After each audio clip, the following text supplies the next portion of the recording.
आज की क्लास में हम प्रोबेबिलिटी का इंट्रोडक्शन करेंगे। देखिए, ये जो चैप्टर है प्रोबेबिलिटी, ये चैप्टर आपने 9th क्लास में भी किया है, 10th क्लास में भी किया है और 11th क्लास में भी किया है। इन 3 क्लासेस में आपको कुछ बेसिक टर्म्स सिखाई गई हैं, लेकिन ये जो चैप्टर है ये 12th क्लास के लिए है और मेन जो टर्म्स हैं वो 12th में सिखाई जा रही है। ओके, तो अब 9th, 10th और 11th इन 3 क्लास में जो प्रोबेबिलिटी थी और 12th क्लास में जो प्रोबेबिलिटी है, इन दोनों में क्या डिफरेंस है? क्या डिफरेंस है कि 9th, 10th और 11th की प्रोबेबिलिटी में और 12th क्लास की प्रोबेबिलिटी में? तो देखो, ये जो 3 क्लासेस में जो प्रोबेबिलिटी बताई, इसमें होती है डायरेक्ट प्रोबेबिलिटी यूज, यानी कि यहाँ पर डायरेक्ट प्रोबेबिलिटी यूज किया जाता है। यानी कि जो भी आपने सीखा वो डायरेक्ट प्रोबेबिलिटी का पार्ट है। और 12th क्लास में जो यूज होगी वो होगी इनडायरेक्ट प्रोबेबिलिटी। इनडायरेक्ट प्रोबेबिलिटी, मैं इसे डायरेक्ट और इनडायरेक्ट प्रोबेबिलिटी का नाम देता हूँ। अब डायरेक्ट प्रोबेबिलिटी क्या होती है और इनडायरेक्ट प्रोबेबिलिटी क्या होती है, ये आप इस जर्नी में सीखोगे धीरे धीरे। ठीक है, अभी फिलहाल आज जो है हम बेसिक सीखेंगे। अब जो बेसिक है, बेसिक में हमें समझ में आना चाहिए कि प्रोबेबिलिटी क्या है, कैसे है। ठीक है, उसका सरफेस पर थोड़ी सी नॉलेज आपको होनी चाहिए। तो यहाँ पर सबसे पहले तो प्रोबेबिलिटी का एक रूल होता है, वो रूल आपको पता होना चाहिए। P bracket of E is equal to N bracket of E upon में N ब्रैकेट ऑफ S। अब समझते हैं ये क्या मतलब है इसका। देखो, P means probability, P means probability, and ये ब्रैकेट के अंदर E लिखने का मतलब है प्रोबेबिलिटी फॉर इवेंट। मीन्स अगर मैं PE लिखता हूं तो ये प्रोबेबिलिटी फॉर इवेंट नहीं है, ये ब्रैकेट के अंदर है, तो इसका एक स्पेसिफिक मीनिंग हो गया कि प्रोबेबिलिटी फॉर स्पेसिफिक इवेंट, एक इवेंट की प्रोबेबिलिटी। ठीक है, NE का मतलब क्या है? अगर मैं इसको फुल फॉर्म वाइज देखूं तो number, N for number, number of event. Okay, number of event, यानी कि जितने नंबर्स होंगे, इसे हम रिक्वायर्ड नंबर भी बोलते हैं। इसे हम बोलते हैं रिक्वायर्ड नंबर। आप ऐसे याद रखिएगा, जिस नंबर्स की हमें आवश्यकता है रिक्वायर्ड नंबर वो होंगे। उसके बाद आएगा NS। NS का मतलब होता है टोटल नंबर, यानी कि आप इसे लिखोगे number of sample space, number of sample space. Okay, number of sample space. अब नंबर ऑफ सैंपल स्पेस को आप क्या बोल सकते हो? टोटल नंबर भी बोल सकते हो, टोटल नंबर्स। तो बेसिकली हर चीज़ को आप बहुत तसल्ली से समझने की कोशिश करना, क्योंकि 12th क्लास में प्रोबेबिलिटी आपको थोड़ा सा उलझा सकती है अगर आप उसे क्लियर करके नहीं चलते, है ना। तो बड़े ध्यान से देखिएगा ये इंट्रोडक्शन कि प्रोबेबिलिटी फॉर इवेंट, ये आपने अब तक देखा होगा कि इसको कैसे फॉर्मूले में लिखते हैं, NE अपॉन में NS। जो रिक्वायर्ड नंबर है वो ऊपर होता है, जो टोटल नंबर है वो नीचे होता है। रिक्वायर्ड नंबर ऊपर है, टोटल नंबर नीचे है। ठीक है, अब हमेशा रिक्वायर्ड नंबर यानी ऊपर वाली टर्म्स जो है वो हमेशा छोटी होती है नीचे वाली टर्म्स से। क्या कह रहा हूं मैं? देखिए, यहां पर मैं लिख रहा हूं कि N bracket of E always less than और equal to N bracket of S। इसका मतलब क्या है? इसका मतलब ये है कि इस टर्म्स का मतलब कि अगर मैं एग्जांपल के तौर पर आपसे कहूं कि एक बैग है, ओके, इस बैग के अंदर कुछ बॉल्स हैं, 1 2 3 4 5 6 7, ये नंबर ऑफ बॉल्स 7 है। तो इस बैग में से कितनी बॉल निकाली जा सकती है? हो सकता है आप कोई बॉल ना निकालो, हो सकता है आप इसमें से एक बॉल निकाल सकते हो सकता है इसमें से आप 2 बॉल निकाल सकते हो। ऐसे करते करते आप 7 बॉल तक निकाल सकते हो। ये जो आप रिक्वायर्ड, जो आपके रिक्वायरमेंट है, ये जो रिक्वायर्ड नंबर है, ये रिक्वायर्ड नंबर इस टोटल नंबर से, देखो ये टोटल है, टोटल इससे या तो कम ही होंगे। देखो 0 कम है, 1 कम है, 2 कम है 7 से, या फिर बराबर भी हो सकता है। इसका मतलब बिल्कुल क्लियर है कि ये जो नंबर है ये नंबर ऑफ इवेंट है, यानी कि जो हमें चाहिए, जो हमारी रिक्वायरमेंट है, और ये जो नंबर है ये आपके नंबर ऑफ सैंपल स्पेस है, दिस इज टोटल नंबर। तो required number always less then total number, यानी इस बैग में से सिर्फ 7 बॉलें ही निकाली जा सकती हैं, 7 से ज़्यादा बॉल हम नहीं निकाल सकते क्योंकि बैग में है ही नहीं। तो बिल्कुल क्लियर समझ में आ गया होगा कि रिक्वायर्ड नंबर क्या होता है और टोटल नंबर क्या होता है। ठीक है, चलो, अगर ऊपर वाली संख्या हमेशा छोटी ही होनी है, ऊपर वाली संख्या देखो ये लेस देन का निशान है, इस निशान को कहते हैं less than, okay, less than, और नीचे ये निशान बना हुआ है, इसका मतलब होता है और इक्वल टू, यानी एक वक्त में एक चीज होगी या तो लेस देन होगा या फिर इक्वल होगा, है ना। अगर ऊपर वाली संख्या यानी कि नंबर ऑफ इवेंट जो है हमेशा छोटा ही होना है नीचे वाले से, देखो जैसे मैंने कहा नीचे जो है 7 लिखा है, ऊपर लिखा है 0, नीचे लिखा है 7, ऊपर लिखा है 1, नीचे लिखा है 7, ऊपर लिखा है 2, नीचे लिखा है 7, ऊपर लिखा है 6, नीचे लिखा है 7, ऊपर लिखा है 7। अब गौर से देखिए अगर, तो ये संख्या 1 से छोटी होगी, यानी कि यहाँ पर मैं 1 लिख दूँ तो 1 से छोटी संख्या है, ये संख्या भी 1 से छोटी होगी, देखो 1/7 1 से छोटा होता है, डेसिमल में आएगा ये, और ये भी संख्या 1 से छोटी होती है, एक बड़ी संख्या है और ये पूरी संख्या छोटी संख्या है, ये भी 1 से छोटी संख्या है और ये संख्या 1 के बराबर है, ये वाली संख्या। मतलब ये भी समझ में आया कि जो भी आंसर आएगा, ये पूरा आंसर क्या है, ये पूरा आंसर प्रोबेबिलिटी है, यानी जो भी आंसर आता है प्रोबेबिलिटी का वो हमेशा 1 से छोटा होगा। ऑब्वियस सी बात है छोटा होगा, क्योंकि अगर ऊपर वाली संख्या यानी न्यूमरेटर जो है अगर लेस देन डिनोमिनेटर है तो प्रोबेबिलिटी फॉर इवेंट जो है वो हमेशा छोटा होगा या बराबर भी हो सकता है 1 के, और प्रोबेबिलिटी फॉर इवेंट 0 से छोटा नहीं हो सकता, तो इसका मतलब हम कहते हैं 0 से तो बड़ा है लेकिन 1 से छोटा है। तो इसका मतलब बिल्कुल क्लियर है, आप समझ चुके हैं कि प्रोबेबिलिटी के जो आंसर्स आएंगे वो 0 से 1 के बीच में आएंगे। कभी भी किसी भी प्रोबेबिलिटी में आप कभी भी कोई से भी स्टैंडर्ड में अगर आंसर सपोज प्रोबेबिलिटी का आंसर आपका आता है और वो आता है आपका 7 या 3 या 2, तो आप कहेंगे सर ये तो वैलिड ही नहीं है, प्रोबेबिलिटी का आंसर 1 से बड़ा आ ही नहीं सकता और नेगेटिव भी नहीं आ सकता। ठीक है, ओके, ये एक बेसिक बात आपको पता लगी। अब देखो करना क्या है, करना ये है कि नंबर ऑफ सैंपल स्पेस जो है ना, पहले इसे फाइंड करना सीखना है, ये बहुत गौर से समझेंगे। नंबर ऑफ सैंपल स्पेस निकालने के 2 तरीके होते हैं। How to find number of sample space, NS बोलते हैं, और इसे हम नंबर ऑफ सैंपल स्पेस भी बोल सकते हैं। नंबर ऑफ सैंपल स्पेस यानी कि हम number of sample space NS कैसे निकालें, तो इसके 2 तरीके हैं। एक तो सर्टेन पैटर्न, सर्टेन कंडीशन, और एक अनसर्टेन पैटर्न। ये सर्टेन पैटर्न और अनसर्टेन पैटर्न क्या है, देखो सर्टेन पैटर्न की बात करेंगे उसमें आते हैं 3 केसेस। पहला केस आता है कॉइन का, यानी कि एक सर्टेन स्पेसिफिक एक्सपेरिमेंट होगा और आप जानते हो कॉइन क्या होती है, ठीक है ना। और दूसरा जो केस आएगा इसके बाद हम लेंगे वो है अनसर्टेन कंडीशन, अनसर्टेन पैटर्न, जिसका स्पेसिफिक कोई पैटर्न नहीं हो सकता, वो खुद बनाना पड़ता है। ठीक है, दोनों में ही नंबर ऑफ सैंपल स्पेस निकालने हैं। अब कॉइन्स के केस की बात कर लेते हैं। कॉइन के केस में क्या समझेंगे हम, सबसे पहले if a coin is toss, अगर एक कॉइन टॉस करनी है तो नंबर ऑफ सैंपल स्पेस आपको याद रखना होगा और आपको पता भी होना चाहिए, आपके जेब में जरूर एक कॉइन होगी और उस कॉइन को आप देखेंगे तो उस कॉइन के अंदर 2 सरफेस होते हैं, या तो हेड होता है या फिर टेल होता है। यानी कि अगर एक कॉइन टॉस करेंगे तो या तो उस पर हेड आ सकता है या फिर उस पर टेल आ सकता है, यानी कि सैंपल स्पेस जो है, टोटल कंडीशन जो है वो बन सकती है सिर्फ 2। और इस बात को ध्यान रखिएगा, ये कंडीशन 10th में NCERT में भी है, और मैं फिर से रिकॉल करा रहा हूँ क्योंकि मैं 9th, 10th और 11th के स्टैंडर्ड में जो आप प्रोबेबिलिटी अलग अलग पढ़ के आए हो उसको एक साथ समेटने की कोशिश कर रहे हैं ताकि हम 12th वाली प्रोबेबिलिटी को अच्छे से समझ सकें।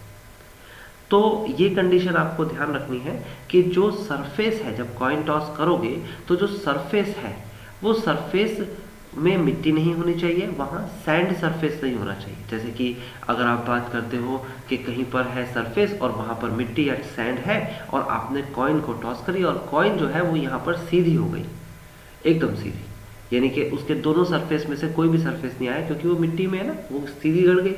अगर वो सीधी हो जाती है तो वो केस कहाँ जाएगा, वो सैंपल स्पेस का कौन सा केस होगा। तो ये बात बिल्कुल क्लियर कर दी गई है, 10th में एनसीईआरटी में लिखा भी है कि वो सरफेस सैंड सरफेस नहीं होना चाहिए। वो सरफेस कैसा होगा, वो सरफेस होगा प्लेन। प्लेन सरफेस पर कॉइन आएगी तो उसका या तो एक पार्ट ऐसे गिरेगा या हेड का, या फिर दूसरा पार्ट ऐसे गिरेगा टेल का, दोनों पार्ट गिरेंगे, सीधी नहीं हो सकती कॉइन। ओके, बिल्कुल क्लियर होना चाहिए। ओके, तो यहाँ पर कॉइन टॉस करी गई तो उस पर एक या तो हेड आएगा या फिर टेल आएगा। ओके, उसके बाद सेकंड की बात करते हैं, if two coins are tossed, if two coins are toss. अब देखो अगर दो कॉइन टॉस करेंगे तो आपने तो याद कर ही लिया होगा अब तक, head head head tail tail head tail tail, लेकिन ऐसे नहीं समझना आपको समझना है एक सर्टेन पैटर्न से। Number of sample space is equal to क्या होता है, अगर दो कॉइन टॉस करते हैं तो ये होता है कि जो एक कॉइन टॉस करी पहले उसे लिख लीजिए हेड और टेल, और क्योंकि एक कॉइन पर दो सरफेस होते हैं, आप जानते हो एक तरफ हेड होता है और दूसरी तरफ टेल होता है, दो सरफेस होते हैं, एक कॉइन पर दो सरफेस होते हैं, तो इसलिए जो कंडीशन पहली कॉइन में टॉस करने पे आई थी उसे दो बार लिखेगा। कितनी बार, दो बार लिखेगा। यहाँ पर हेड और टेल दोबारा लिख लीजिए, ठीक है, ये दो बार लिख लिया। अब पहले वाला जो केस है उसके साथ आप हेड मेंशन करिए, यहाँ पर हेड लिख दीजिए। दूसरे वाला जो केस है यहाँ पर टेल मेंशन करिए और यहाँ पर टेल लिख दीजिए। तो हेड लिख दिया और टेल लिख दिया। हेड और टेल लिखने के बाद आपके जो केसेस बने वो क्या बने, head head, head tail, tail head और टेल टेल। इसका मतलब आपको बिल्कुल क्लियर समझ में आता है कि चार केसेस बने हैं नंबर ऑफ सैंपल स्पेस के। लेकिन ये बात तो आपको पहले भी याद थी, फिर हम इसे इस तरीके से क्यों बना रहे हैं, क्योंकि आगे का पैटर्न इसी को फॉलो करेगा। देखो मैथमेटिक्स में एक पैटर्न मिलना चाहिए, तो आगे पैटर्न क्या है वो समझिए। आगे पैटर्न है if three coins are toss. अगर तीन कॉइन टॉस करेंगे तो नंबर ऑफ सैंपल स्पेस क्या होता है। अब मेरे से पहले बना सकते हो आप चाहो तो। देखो सबसे पहले क्या करना है, ये जो दो कॉइन टॉस करिए ना, इसको याद भी कर लेते हैं स्टूडेंट्स और देख के भी लिख सकते हो, आप याद करिए ज़्यादा बेहतर है। Head head, head tail, tail head और टेल टेल। सिंपल है, बहुत सिंपल है। आपने दो कॉइन टॉस करी, आपने लिख दिया। क्योंकि कॉइन पर दो सरफेस होते हैं तो इसलिए इसे दोबारा लिखते हैं, head head, head tail, tail head और टेल टेल। ये भी बहुत सिंपल है, ठीक है ना। अब आपने जब इसे लिख दिया तो क्या करने वाले हैं आप पहले वाली जो कंडीशन थी उसके साथ हेड मेंशन करिए, यहाँ पर हेड लिख दीजिए हर जगह, और दूसरे वाले के साथ आप टेल मेंशन करिए, ये आपने टेल मेंशन कर दिया, ठीक है ना। पहले वाले के साथ हेड, दूसरे के साथ टेल। तो फाइनली कितने बने हमारे पास sample space, 8। Number of sample space 8 है। ये क्या हो रहा है आपको बता देता हूँ। कोई भी कंडीशन, सपोज करते हैं, चलो आपके पास 3 कॉइन है। कितनी कॉइन्स है, 3। एक कॉइन ये है, एक कॉइन ये है, एक कॉइन ये है। आपने तीनों कॉइन्स को एक साथ हाथ में लिया और उछाल दिया। नंबर रख देते हैं फर्स्ट, सेकंड, थर्ड। तो जो फर्स्ट वाली कॉइन है इस पर हेड आया, दूसरी वाली पर भी हेड आया और तीसरी वाली पर भी हेड आया। तीनों पर हेड आया तो पहला केस हमारा वैलिड हो गया, ये पहला केस हो गया। अगर पहली वाली पर हेड, दूसरी वाली पर टेल और तीसरी वाली पर हेड आया तो दूसरा केस सेटिस्फाई हो गया। इसी तरीके से हमने टोटल 8 केसेस देखे। सारे केसेस डिफरेंट हैं, कोई भी केसेस छूटा नहीं है, यानी कि कोई भी केस को छोड़ना नहीं है। अगर आपने इन 3 कॉइन्स को 100 बार भी उछाला ना, 100 टाइम्स, तो भी इनसे ज़्यादा केसेस नहीं बन सकते। आप उछाल के देख सकते हो, आप रैंडमली अभी भी अपने हाथ में कॉइन लीजिए, उछालिए और आप देखिए कि यही केसेस बनेंगे। इनमें से कोई ना कोई एक कंडीशन फॉलो हो रही होगी। 100 बार उछालो, 1000 बार उछालो, केसेस यही बनेंगे। तो ये आपके पास बेसिक कंडीशन आ गई नंबर ऑफ सैंपल स्पेस की, ठीक है ना। ओके, आगे बढ़ जाते हैं। तो आगे है 4 कॉइन टॉस करना। तो 4 कॉइन कैसे टॉस करेंगे, देखिए लिखेंगे इफ 4 कॉइन्स आर टॉस, और मैंने क्या बताया आपको कि अगर 4 कॉइन टॉस करें या 5 करें तो आपको पैटर्न कौन सा फॉलो करना है। चलो पैटर्न को देखिएगा, यहाँ पर लिखेंगे number of sample space is equal to जो आपने 3 कॉइन टॉस करी है ना, इसको लिखना है। और इसमें भी ध्यान रखना, मैं इसको देख तो जरूर रहा हूँ लेकिन आप नहीं देखें, याद करें। देखो याद कैसे करना है, 2 कॉइन को याद करिए। देखिए हेड हेड के साथ हेड लिखिए, फिर हेड टेल के साथ हेड लिखिए, फिर टेल हेड के साथ हेड लिखिए, फिर उसके बाद टेल टेल के साथ हेड लिखिए। देखो सिंपल है, आपने 2 याद करे उसके साथ हेड लिख दिया। उसके बाद हेड हेड के साथ टेल, है ना, हेड टेल के साथ टेल, उसके बाद टेल हेड के साथ टेल, और उसके बाद लास्ट में आप लिखिएगा टेल टेल के साथ टेल। तो केसेस कितने हो गए, ये केसेस हो गए 8। और वैसे आप चाहो तो 3 को देख भी सकते हो, लेकिन आपको याद करना होगा। 2 कॉइन्स याद कर लीजिए। देखो फिर से रिपीट करते हैं, हेड हेड, ये 2 कॉइन टॉस करिए, उसके साथ हेड लिखिए, फिर हेड टेल के साथ हेड लिखिए, फिर टेल हेड के साथ भी हेड लिखिए, और टेल टेल के साथ भी हेड लिखिए। देखो ना, 2 कॉइन याद करिए, सबके साथ हेड लिखा। फिर उसके बाद हेड हेड के साथ टेल लिख देते हैं इस बार, फिर उसके बाद हेड टेल के साथ टेल लिख देते हैं इस बार, फिर उसके बाद टेल हेड के साथ टेल लिख देते हैं, और फिर उसके बाद टेल टेल के साथ भी टेल लिख देते हैं। ये केसेस बन गए। 2 बार क्यों लिख रहा हूं मैं एक चीज को, क्योंकि कॉइन के सरफेस 2 होते हैं, तो इसलिए मुझे 2 बार लिखना पड़ रहा है। ठीक है, यहाँ पर एक सरफेस पर तो हेड आ सकता है, हर किसी के साथ हेड मेंशन करिए, ये मैंने कर दिया हेड मेंशन, और दूसरे के साथ टेल आ सकता है, तो ये मैंने टेल मेंशन कर दिया। तो आपको बिल्कुल क्लियरली समझ में आ गया होगा कि कोई भी कंडीशन रिपीट नहीं हुई है और कोई भी कंडीशन छूटी नहीं है, यानी कि इसको हमने छोड़ा नहीं है। तो इसका मतलब ये 16 जो है आपके पास, ये 16 कंडीशन बनी नंबर ऑफ सैंपल स्पेस की। कैसे बनी आपको पता लगा। अगर मैं आपसे कहूँ 4 की जगह पर 5 कॉइन टॉस होते हैं, तो आप क्या करेंगे, आप इसी 16 कंडीशन को जो ये लिखा हुआ है कॉपी करेंगे यहाँ पर, उसके साथ दोबारा यही कॉपी करेंगे, पहले वाले के साथ हेड लगाएंगे, दूसरे वाले के साथ टेल लगाएंगे।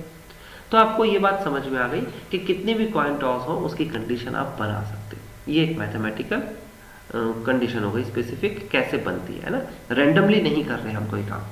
ओके, फिलहाल अगर 4 से ज़्यादा कॉइन आती है, वैसे 4 कॉइन्स ही आती हैं, अगर 4 से ज़्यादा कॉइन्स आती हैं तो number of sample space is equal to होता है 2 की पावर n। ये भी याद रखना पड़ेगा आपको, इससे सिर्फ नंबर्स निकल सकते हैं।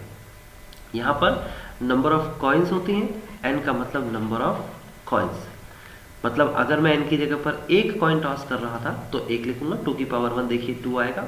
अगर 2 कॉइन टॉस कर रहा था तो 2 की पावर यहाँ पर 2 लिखूंगा, तो यहाँ पर 4 आएगा, 2 2 4। 3 कॉइन टॉस कर रहा था तो 2 2 4 2 8, तो यहाँ पर 8 आएगा। और अगर 4 कॉइन टॉस कर रहा था तो n की जगह पर यहाँ 4 आएगा, ये रही 4 कॉइन, और यहाँ जाएगा 2 2 4 2 8 2 16, ऐसे ही 32, ऐसे ही 64। तो नंबर्स डायरेक्ट भी निकाले जा सकते हैं। ओके, चलो मैंने कहा था एक सर्टेन कंडीशन होती है सैंपल स्पेस निकालने की, तो उसमें सबसे पहली कंडीशन क्या लिखवाई, कॉइन की। तो दूसरी केस पे भी चलते हैं। तो दूसरा केस होता है डाई का, ये है आपके पास सेकंड नंबर का केस, ये है डाइस। ओके, और you know that the dice, है ना, आपने जरूर खेला होगा लूडो, लूडो कहते हैं उसे, तो उसमें डाइस जरूर होती है। उस डाइस पर कितने सरफेस होते हैं, तो डाइस के केस को समझिएगा। यहाँ पर लिखता हूं मैं, if a die is roll, अगर एक डाई को रोल करते हैं तो नंबर ऑफ सैंपल स्पेस कितने होंगे। नंबर ऑफ सैंपल स्पेस बहुत सिंपल है, ये हो जाएंगे 1 2 3 4 5 6। How many surface on the die, 6 surface. तो 1 2 3 4 5 6 तक आपके सरफेस हो गए।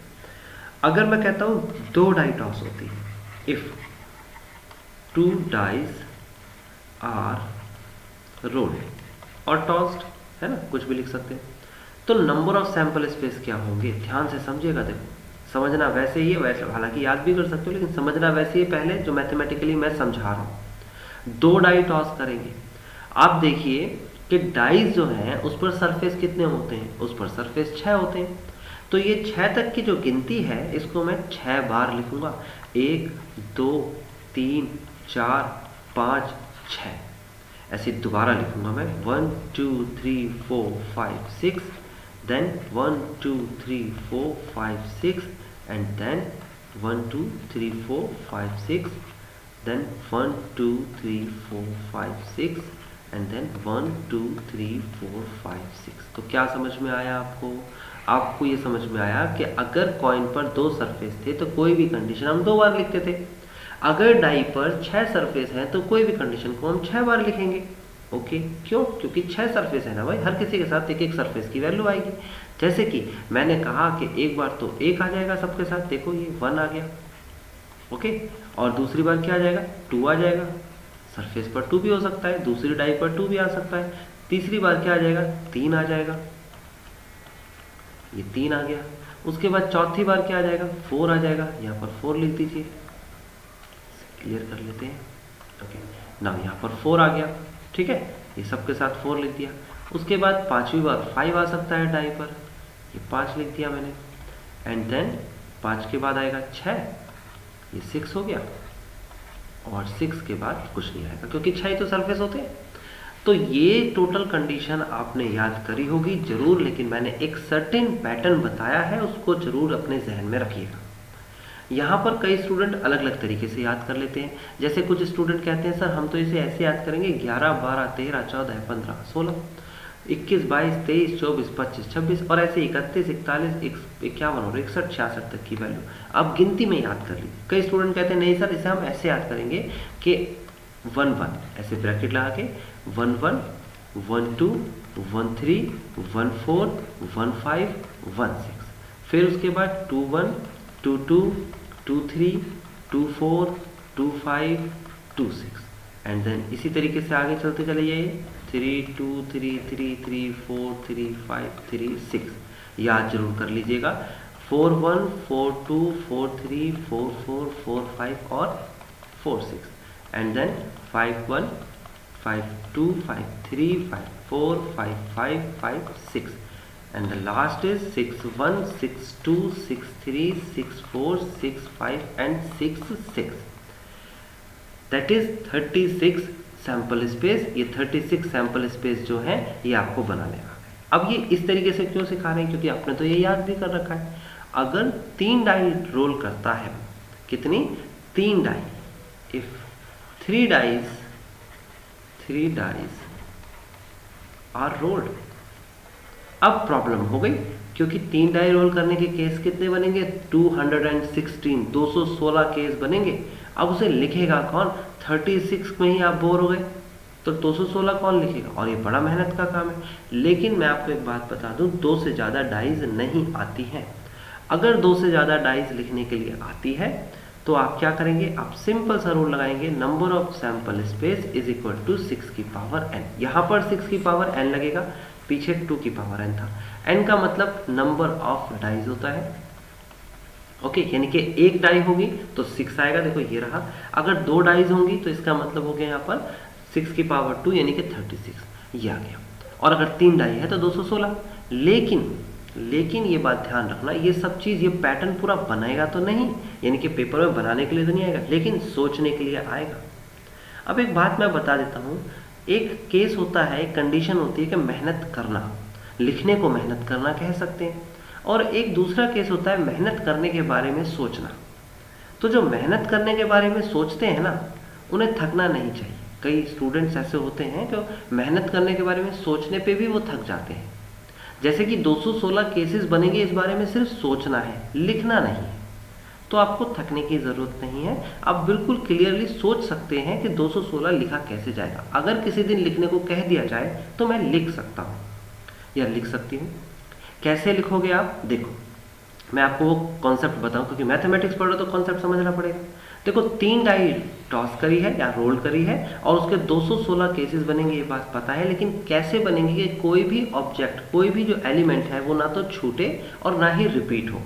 तो बिल्कुल क्लियरली समझना, ये जो 36 केसेस हैं इसे याद कर लीजिए। कई जने याद कर लेते हैं, बनाने का तरीका मैंने बता ही दिया।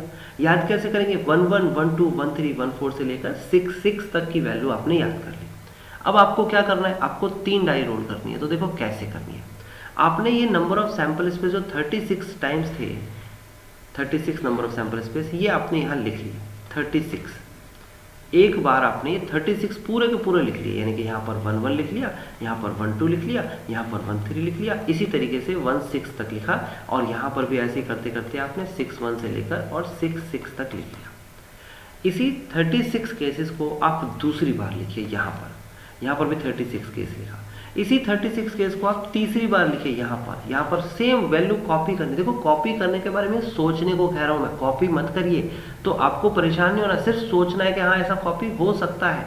ऐसे ही इसी 36 केस को आप चौथी बार लिखिए, फिर पांचवी बार लिखिए, फिर छठी बार लिखिए, यानी 6 बार आपने 2 डाइस जो टॉस करी थी उसके एलिमेंट्स लिखे। अब आपको मेरा पैटर्न समझ में आ रहा होगा, जो आपने कॉइन में भी मेंशन किया है, मैंने आपने कॉइन में अभी समझा कि 3 कॉइन टॉस हो रही है, 3 डाई सॉरी, तो यहाँ पर 2 डाइस के एलिमेंट्स 6 बार क्यों लिखे? क्योंकि एक डाई पर 6 ही सरफेस होते हैं, तो मैंने 6 बार लिख दिया। अब 6 बार लिखने का क्या मतलब है, क्योंकि ये जो पहली वाले जो केसेस हैं इसमें सब में मैं एक लिखने वाला हूँ। देखो 1 1 1 1 2 1 1 3 1 1 6 1 तक, ऐसे ही 6 1 1 एंड 6 6 1। देखो आप गौर से देखो, ऐसे 2 1 1, फिर 2 2 1 2 3 1, तो यानी कि इसका मतलब जितने भी केसेस बनेंगे इसमें 36 केस आपके सामने, उन सब के साथ आपको एक लिखना है, सिर्फ एक लिखना है, 36 बार एक लिखना है। तो अब आप समझ गए होंगे अगले वाले में क्या लिखना है। अगले वाले में 1 1 तो लिखा ही हुआ था, 2 लिख देना है, फिर उसके बाद 1 2 2 लिख देना है, फिर उसके बाद 1 3 2 लिख देना है, यानी कि 36 बार आपको 2 लिखना है। फिर अगले वाले केस में 36 बार आपको 3 मेंशन करना है, फिर 4 मेंशन करना है, फिर 5 मेंशन करना है और फिर 6 मेंशन करना है। आप देखिए हर एक इमेज, हर एक एलिमेंट की इमेज डिफरेंट है, कोई रिपीट नहीं हो रहा और कोई भी छूटा नहीं है। 36 multiply by 6 is equal to 216 होते हैं। तो मैथ्स का एक पैटर्न फॉलो किया तो आपको 3 डाइज रोल करने के बाद इमेज समझ में आती। पेपर में और यहाँ एनसीईआरटी में भी आपके लिए केसेस होंगे, उसमें कहेगा 3 डाइज आर रोल्ड। आपसे क्या कहेगा? 3 dice are rolled, find the probability of getting the third die is 4। आप कहोगे सर ये क्या क्वेश्चन है, 3 डाई रोल किया तो नंबर ऑफ सैंपल स्पेस कितना है? 216। फाइंड द प्रोबेबिलिटी, यानी प्रोबेबिलिटी फाइंड करनी है कि थर्ड डाई पर, यानी कि पहली डाई, दूसरी डाई और तीसरी डाई, जो तीसरी डाई है उस पर 4 आना चाहिए, इसकी प्रोबेबिलिटी बताओ। तो आपको ये इमेज दिमाग में है। आप कहते हो सर लास्ट में 1 आना चाहिए, इसके 36 केस होते हैं, लास्ट में 2 आना चाहिए, इसके 36 केस होते हैं, लास्ट में 3 आना चाहिए, इसके 36 केस होते हैं, तो 4 आना चाहिए, इसके भी तो 36 केस होंगे। तो बस आपको सिर्फ और सिर्फ कितना करना है, 36 केस यहाँ होंगे, टोटल केस ये रहे, तो number of event 36, number of sample space 216। This is the final answer. इसे आप फैक्ट कर लीजिए। तो 3 डाइज के ये केसेस नहीं लिख पाए जाएंगे, लेकिन सोचना जरूर है। तो 3 से ज्यादा डाई, अगर 4 की बात कर ले, 4 डाइज, इसकी जगह 4 लिख दूं मैं, तो 4 डाइज में क्या, ये 216 आइटम्स लिखे हुए हैं, 216। इस 216 आइटम्स को आपको 6 बार लिखने हैं। पहली बार 216 आइटम्स, फिर दूसरी बार 216 आइटम्स, फिर तीसरी बार, ये पूरे के पूरे केसेस को 6 बार लिखने, 6 बार। और 6 बार लिखने के बाद पहले वाले के साथ यानी 216 बार लास्ट में 1 लिखिए, फिर 2 लिखिए, फिर 3, फिर 4, फिर 5, फिर 6। आई नो आपको बड़ी थकावट महसूस हो रही होगी, लेकिन मैंने पहले ही बताया था सिर्फ सोचना है, लिखना नहीं है। क्यों? क्योंकि सोच लोगे तो ऐसे क्वेश्चन जब आएंगे, क्योंकि इनडायरेक्ट प्रोबेबिलिटी है, 12th स्टैंडर्ड है, तो आप उसमें सोच सकते हो कैसे बनेंगे, लिख के नहीं दिखाना उसे, लिखना नंबर ही है। ओके नाउ डाइज का केस भी कंप्लीट हुआ। अब चलते हैं जो सर्टेन कंडीशन होती है सैंपल स्पेस में, उसमें तीसरा case, and third one is called the playing card. Playing cards, और we can say the cards, हम कार्ड्स भी कह सकते हैं, ठीक है ना, प्लेइंग कार्ड्स भी बोल सकते हो और कार्ड्स भी बोल सकते हो। तो अभी इसके बारे में बिल्कुल सिंपल सा केस है, कुछ करना ही नहीं है इसमें, तो आपको भी पता होगा ये तो कैसे कि प्लेइंग कार्ड्स के अंदर 4 कैटेगरीज होती है। अगर आपको नहीं पता या आप भूल गए तो मैं आपके सामने पूरी ताश की गड्डी अभी लिख देता हूँ, आप उसे देख के सीख लीजिएगा, ठीक है ना। इसके 4 सेक्शंस होते हैं प्लेइंग कार्ड्स में। सबसे पहला जो सेक्शन होता है उसमें आप लिख दीजिए स्पेड, दूसरे में लिख दीजिए क्लब, तीसरे में डायमंड और चौथे में हर्ट।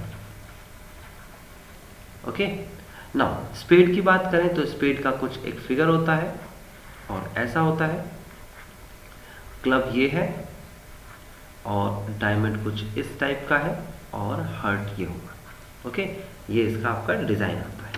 अगर बात स्पेड की करें तो स्पेड जो होता है वो ब्लैक होता है, यानी कि यहाँ पर ये ब्लैक कार्ड होगा। ओके, यहाँ पर ये ब्लैक होता है। और क्लब की बात करें तो क्लब भी ब्लैक होगा, ये भी ब्लैक है आपका। ओके, लेकिन बात जब डायमंड की करते हैं तो डायमंड आपका क्या होता है, वो आपका रेड कार्ड होता है। ये वाला रेड होगा डिज़ाइन और ये भी रेड होगा।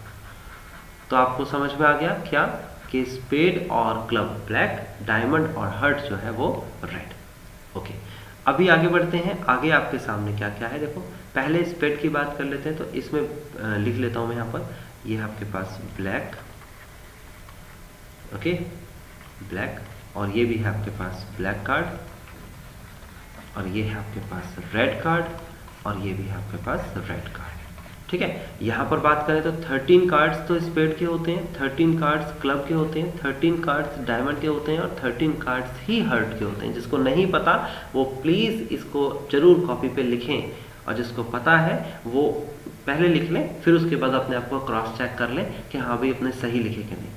अगर बात स्पेड की करते हैं तो स्पेड में एक एस होता है, एक होता है किंग, एक होती है क्वीन, एक होता है जैक।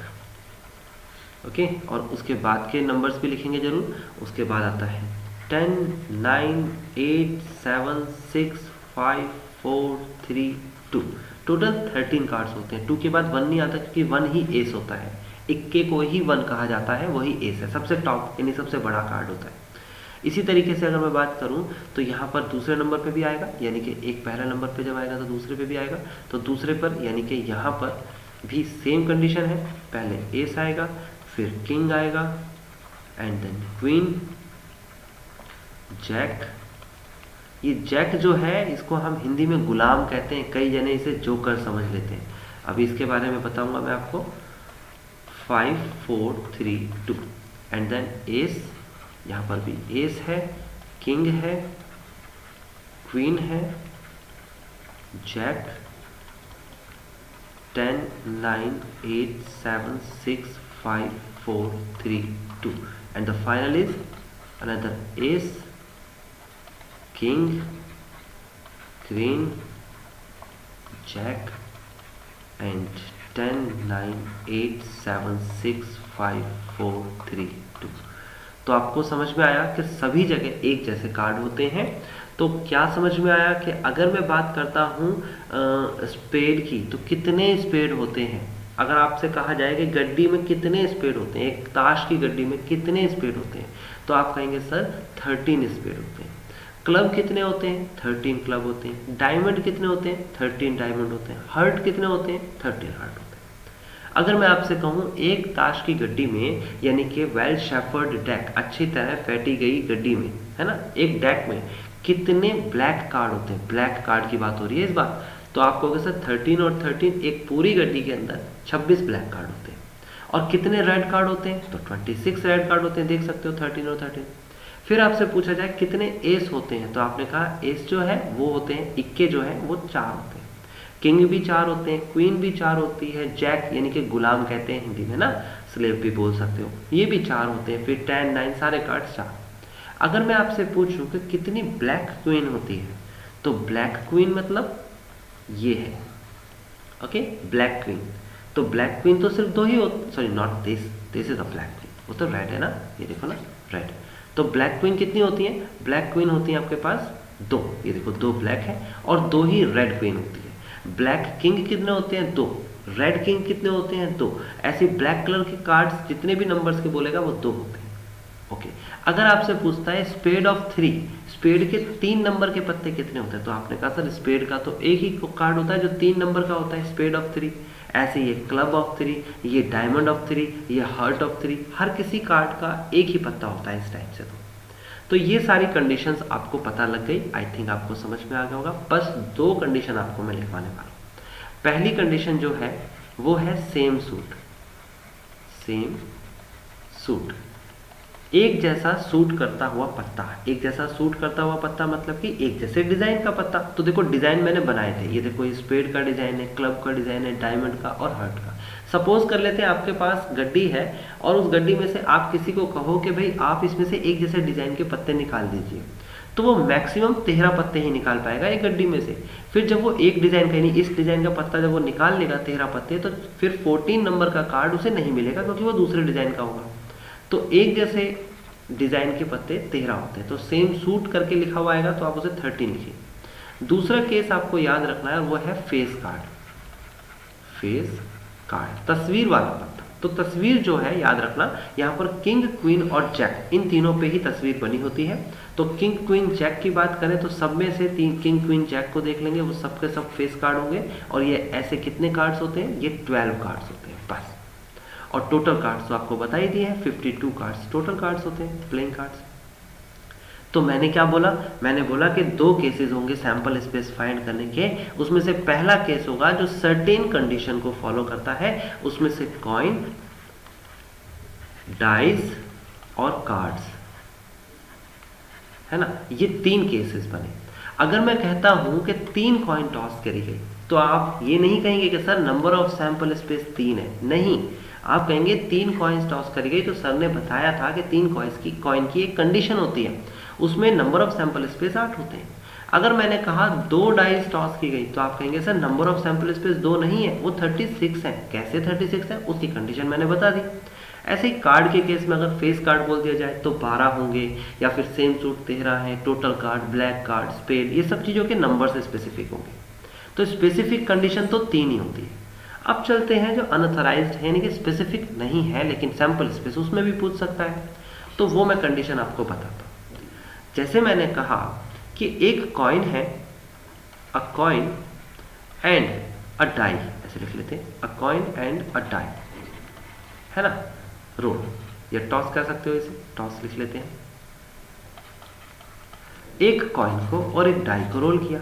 अब कहोगे सर इसका कोई स्पेसिफिक रूल या कंडीशन नहीं है, क्योंकि कॉइन के अंदर 2 सरफेस होते हैं, आई नो, एंड डाई के अंदर 6 सरफेस होते हैं, 1 2 3 4 5 6। तो आपको टॉस करना है, नंबर ऑफ सैंपल स्पेस बताना है, तो कैसे बताऊंगा वो ध्यान से समझिएगा। सबसे पहले मैंने हेड को लेना है, हेड को लेना है, एक स्पेसिफिक एलिमेंट को लेना है, और इसके साथ सारे केस 1 2 3 4 5 6 सारे केस को रिपीट करना है। देखो, head 1, head 2, head 3, head 4, head 5, head 6, एक को लिया और सबके साथ रिपीट किया। फिर उसके बाद इसका काम खत्म, इसे अब दोबारा नहीं लेना है, अब टेल को लेना है, और टेल के साथ tail 1, tail 2, tail 3, tail 4, tail 5, tail 6। देखो ये केस हो गया, टोटल 12 कंडीशंस हो गई। तो ये अनसर्टेन है कंडीशन, जिसमें कुछ भी ऐसी रैंडम सिचुएशन आपके सामने दे दिया जाएगी, तो उसमें अगर ऐसी कुछ कंडीशन हो तो आप याद रखिएगा, जो मैं सिखाना चाहता हूँ वो ये कि आप खुद से रैंडमली सैंपल स्पेस मत बना। रैंडमली मतलब कि कभी किसी ने कह दिया हेड के साथ 1 भी हो सकता है, टेल के साथ 3 भी हो सकता है, हेड के साथ 2 भी हो सकता है, ऐसे नहीं बनाना। ऐसे बनाओगे या तो कुछ छूट जाएगा या फिर रिपीट हो जाएगा। ऐसे केस को आप नहीं बनाना। आप बनाना, एक को पकड़ा, सबके साथ लिखा, उसका काम खत्म, फिर दूसरे को पकड़ा, सबके साथ लिखा और उसका काम खत्म। यही केस होता है क्या, जो अथराइज्ड नहीं होते हैं। जैसे कि एक कॉइन के साथ तो एक कंडीशंस थी, कॉइन, डाइज और कार्ड, और उसके अलावा कुछ भी कहेगा, कोई बॉल कहेगा, उसमें रेड बॉल है, ब्लैक, अभी क्वेश्चंस आएंगे तो आपको समझ में आएगी बात है। ओके, तो ये मैंने आपको क्या केस बताया, मैंने आपको कहा कि प्रोबेबिलिटी फॉर इवेंट जो है, प्रोबेबिलिटी फॉर इवेंट है वो होता है नंबर ऑफ इवेंट, यानी कि जो रिक्वायर्ड नंबर है, अपॉन में number of sample space, and the most important is that कि how to find the sample space. Okay, ये मैंने बता दिया डिटेल में। अब इवेंट्स के लिए वो क्वेश्चन में मेंशन करेगा स्पेसिफिक कि क्या चीज़ आपको चाहिए, यानी क्या चीज़ फाइंड करनी है। क्वेश्चन में जरूर कहेगा find the probability of and something, जिसको कहेगा वही इवेंट है, दोनों को डिवाइड में लिखेंगे वही प्रोबेबिलिटी है। तो गाइज आपको समझ में आया किस तरीके से प्रोबेबिलिटी के इंट्रोडक्शन को मैंने बहुत ब्रीफ किया है, अभी बहुत कुछ है इसमें, ठीक है ना। अभी मैंने सिर्फ वो बेसिक इंट्रोडक्शन बताया है और उसे कॉपी पे जरूर लिखिएगा, जो कि अब हम जब यूज़ करेंगे तो मैं ये एक्सपेक्ट करूंगा कि आपको वो पता है। यानी क्या, आपको जब 3 कॉइन टॉस करने के लिए कही जाएगी तो मैं डायरेक्ट 8 लिखूंगा नंबर ऑफ सैंपल स्पेस, और मुझे पता, मतलब मैं विश्वास रखूंगा कि भाई आपको पता है ये चीज़ें कि भाई 8 कैसे आता है। अब वहाँ पर मैं मेंशन नहीं कर पाऊंगा कि 8 कैसे बनता है। ओके, ये बात ध्यान रखना। सेकंड, अब हमारा जो टॉपिक है 12th क्लास में, वो जरूर समझिए। 12th क्लास में क्या है, 12th क्लास में कॉन्सेप्ट समझना है। सबसे पहली एक्सरसाइज है कंडीशनल प्रोबेबिलिटी। कंडीशनल प्रोबेबिलिटी, ये गलत हो गया, 2 सेकेंड।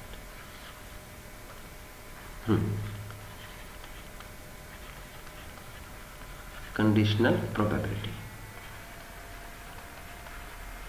ओके, तो सबसे पहली है हमारे पास कंडीशनल प्रोबेबिलिटी। कंडीशनल प्रोबेबिलिटी क्या है, क्या होगा इसमें, तो जब हम नेक्स्ट क्लास पढ़ेंगे, हमारी जो नेक्स्ट क्लास होगी उसमें सबसे पहले कंडीशनल प्रोबेबिलिटी का एक ब्रीफ इंट्रोडक्शन होगा, वो जरूर देखना। उसके बाद फिर हमारी पूरी एक्सरसाइज नंबर 16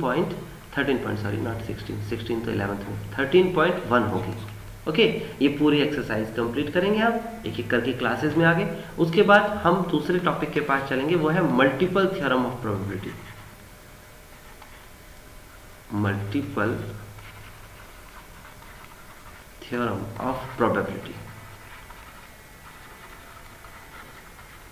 ओके, इसमें भी पहले इंट्रोडक्शन होगा and after that we will go for the next exercise number 13.2 and the third one is Bayes theorem.